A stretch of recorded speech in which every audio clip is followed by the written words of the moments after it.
Mina bafethu lesi yabo kuthanda inyama. Hayi. Rants and Sense on the Midday Connection.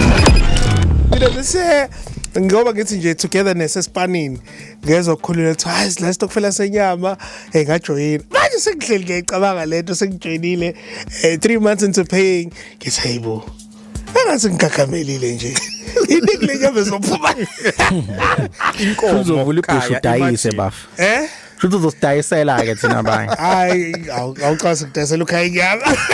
Isijumbani. Okay ngoba esake kuvakashele bro. Zoshaya inyama. Talk basumlilo but obviously nami ngizama ukuthi kujatshule is coming back to the next question TP Vethu. Can istokfela be used not only to save imali but also mhlawumbe be an investment okuyenza kube into yowakhe wealth?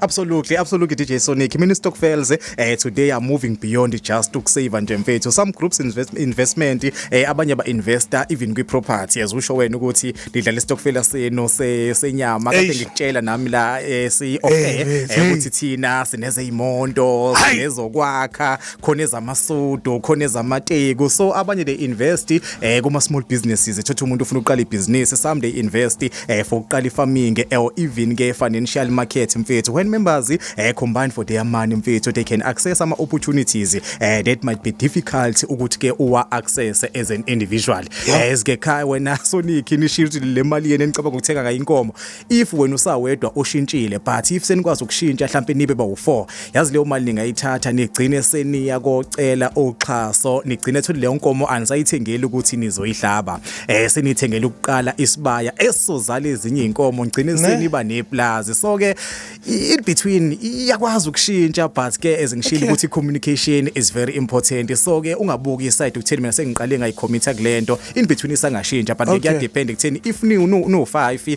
obvious 60% should always win but I'm not ke saying ngiyaphuma manje uyoshintsha abanye umqondo ngisafuna ukudla inyama ngoDecember ngeyindawo Gagasi FM